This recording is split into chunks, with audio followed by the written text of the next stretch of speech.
और दोस्तों हम 10 मिनट में लेकर आ चुके हैं आप लोगों के लिए 50 बड़ी और ताज़ा खबरें। बताएंगे दोस्तों आखिरकार कैसे जो है यहाँ पर हुती विद्रोहियों ने बना लिया अमेरिका की शिपों को अपना निशाना। अमेरिका और हुती में छिड़ी जंग और आखिरकार कैसे दोस्तों हमाद अपनी जीत की तरफ बढ़ता चला जा रहा है। इजराइल को लगा बड़ा झटका। क्यों आखिरकार राहुल गांधी ने 2024 में देश को एक अच्छी राह की वो बताई है। और आखिरकार कैसे दोस्तों अखिलेश यादव ने बीजेपी को घेर लिया है। क्यों जो है दोस्तों आपको बताते चले तेजस्वी यादव ने कहा कि बिहार की राजनीति में बड़ा हो चुका है जो बड़ा होना था। तमाम खबरों पर बात करेंगे, लेकिन उससे पहले अगर आपने अब तक हमारे चैनल को सब्सक्राइब नहीं किया है तो जल्दी से कर लीजिए। पास में एक घंटी आएगी, इसको भी दबाइए ताकि हर वीडियो की अपडेट आपको मिल पाए। दरअसल दोस्तों आपको बताते चले फिलहाल बदलने वाली है राजनीति की तस्वीर। आखिरकार राजनीति में क्या होने वाला है आपको बताते चले दोस्तों। फिलहाल माना जा रहा है कि अब काफ़ी कुछ चेंजेस आने वाले हैं राजनीति में। इसका सबसे बड़ा रीज़न हम आपको बताते चले 2024 की राजनीति में इजराइल और हमास की जंग में हमास लगातार भारी पड़ रहा है। और आपको बता दूं दोस्तों राजनीतिक देश की हो या विदेश की हो, राजनीति होती है। यही कारण है जो हमास ने इजराइल के परखच्चे उड़ा दिए हैं। हमास ने फिर से दोस्तों कई टैंकों को अपना निशाना बना लिया, जिसके बाद इजराइल की मुश्किलें बढ़ गई हैं। आपको बताते चले दोस्तों फिलहाल 2024 शुरू होते से ही राहुल गांधी आए एक्शन मूड में। राहुल की न्याय यात्रा से दोस्तों जुड़ेगा भारत, जीतेगा इंडिया। जी हाँ, दरअसल आपको बताते चले अब राहुल गांधी की न्याय यात्रा पर कई बातें हो रही। कहा जा रहा है कि फिलहाल जुड़ेगा इंडिया तो जीतेगा इंडिया। आपको बताते चले दोस्तों फिलहाल साफ दिखाई दे रहा है राहुल गांधी न्याय यात्रा से कई लोगों को जोड़ देंगे और ख़ास करके 14 राज्यों से 62 किलोमीटर ये यात्रा चलेगी, यानी कि 6200 किलोमीटर तक ये यात्रा चलेगी।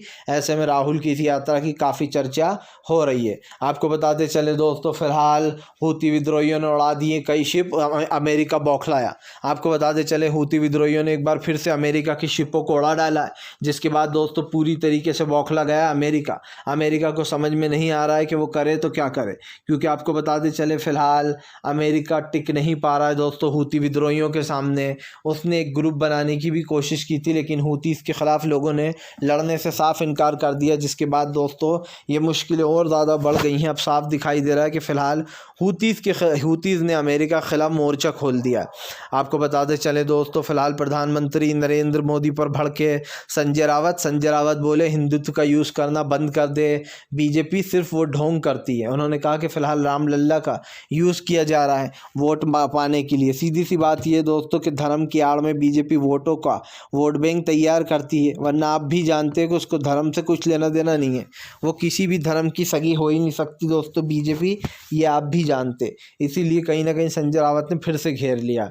आपको बताते चले दोस्तों अखिलेश यादव ने बीजेपी पर निकाली भड़ास। अखिलेश बोले पीडीआई हराएगा तुम्हें 2024 में। अखिलेश का पूरा प्लान हो चुका है तैयार। दरअसल आपको बताते चले दोस्तों अखिलेश यादव लगातार ये दावे कर रहे हैं कि फ़िलहाल वो सत्ता से बाहर कर देंगे बीजेपी को 2024 में। उन्होंने साफ कहा कि इंडिया गठबंधन के साथ मिलकर वो बीजेपी को सत्ता से बाहर करेंगे। सीधी सी बात ये है दोस्तों कि इस वक्त बीजेपी के लिए मुसीबत की झड़ी भी लगी हुई है और ये साफ दिखाई दे रहा है कि 24 से पहले वो कई राज्यों में बीजेपी को हराने का काम भी करेंगे दूसरी पार्टियों को।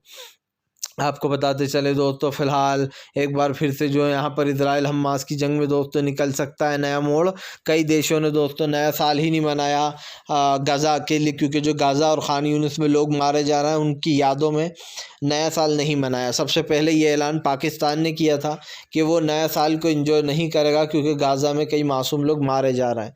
आपको बताते चले दोस्तों अब पाकिस्तान के बाद कई और देश भी ऐसे निकले जिन्होंने नए साल का जश्न ही नहीं मनाया और वो भड़के हुए थे।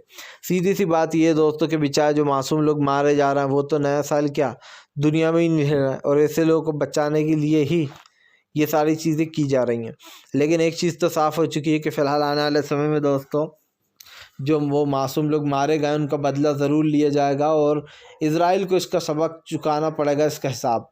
आपको बताते चले दोस्तों प्रधानमंत्री नरेंद्र मोदी के ऊपर फट पड़े जो है यहाँ पर अरविंद केजरीवाल बोले हमें जानबूझकर झांकी नहीं निकालने दी जा रही, बीजेपी अपनी तानाशाही चला रही है। दरअसल दोस्तों अरविंद केजरीवाल को दिल्ली में झांकी निकालने से रोका जा रहा है।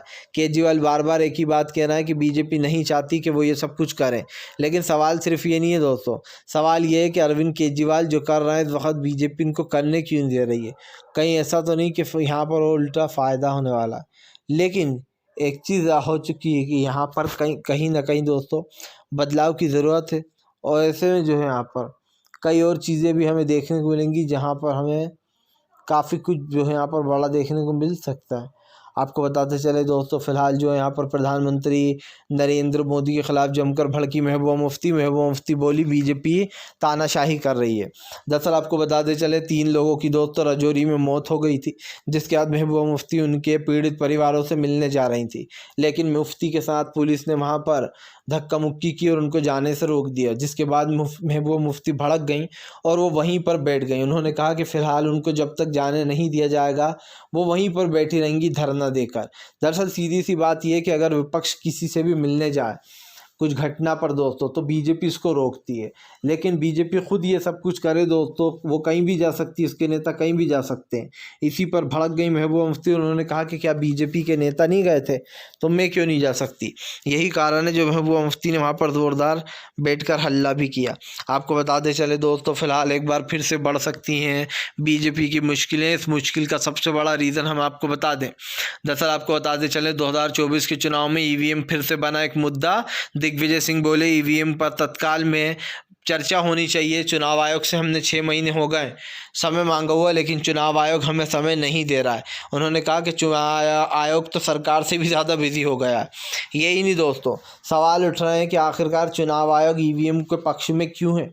आपको बता दें, सुप्रीम कोर्ट में एक बार ईवीएम का मुद्दा पहुंचा था, लेकिन सीजेआई ने कहा था कि ईवीएम को हैक नहीं किया जा सकता, ये सब कुछ बेफजूल की बात है। जबकि दोस्तों आप समझिए, पूरे देश की जनता मानती है कि ईवीएम में घोटाला है।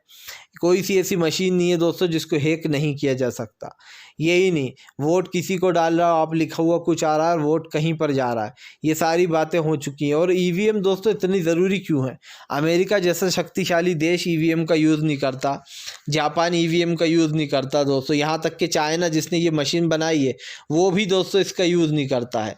और यही कारण है कि सब लोग ईवीएम को बैन करने की मांग कर रहे हैं। दिग्विजय ने साफ कहा कि फ़िलहाल इसके खिलाफ विपक्ष को प्रदर्शन करना होगा, अब तभी मामला सही होगा, और ये मुझे भी लगता है।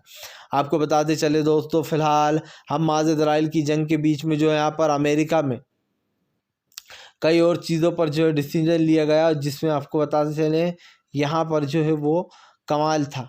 तो हम लोग कहीं ना कहीं इस चीज़ को दोस्तों ना भूलें कि नए साल के जश्न में या फिर इन चीज़ों में कई ऐसे लोग हैं जिनको याद किया जा रहा है, जैसे कि राज्यपाल यादव।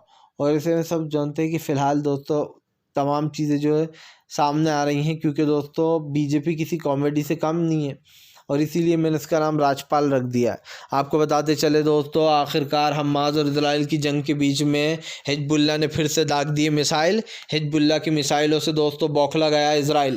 दरअसल आपको बताते चले, एक बार फिर से हिजबुल्लाह ने दोस्तों इजराइल के ऊपर मिसाइलें दाग दी हैं, जिसके बाद इजराइल की टेंशनें बढ़ गई हैं। आपको बताते चले, बार बार लेबनान पर बैठकर इजराइल भी हमले करता है, लेकिन उसके हमलों की कोई मायने नहीं है, क्योंकि सीधी सी बात ये है दोस्तों कि यहाँ पर काफ़ी टेंशन बढ़ गई है और ऐसे में अभी मुश्किलें बढ़ने वाली हैं। तो हमें कम से कम इस चीज़ के बारे में सोचना होगा, और इस चीज़ को दोस्तों सभी को मिलकर रोकना होगा, जो भी ये हिंसा चल रही है। आपको बता दें दोस्तों, प्रधानमंत्री नरेंद्र मोदी के ख़िलाफ़ जो है यहाँ पर जमकर विपक्ष में भड़कती हुई नजर आई सुप्रीम नेत ने कहा कि बीजेपी की आईटी सेल के मेंबर रेपिस्ट हैं। दरअसल आपको बता दें चले, आईआईटी में अभी आपको याद होगा जो है बीएचयू आईआईटी बीएचयू में एक लड़की को नंगा करवाकर उसका वीडियो बनाया गया था ज़बरदस्ती बंदूक की नोक पर, और वो कोई और नहीं थे दोस्तों, बीजेपी की आईटी सेल के नेता निकले। तीनों के तीनों धरे गए दोस्तों, पता लग गया, लेकिन बताया जा रहा है तीनों दोस्तों बहुत रसूखदार फैमिली से हैं। बात सिर्फ इतनी सी नहीं है, ये तीनों दोस्तों बीजेपी आईटी सेल के हेड हैं। इनकी तस्वीरें नरेंद्र मोदी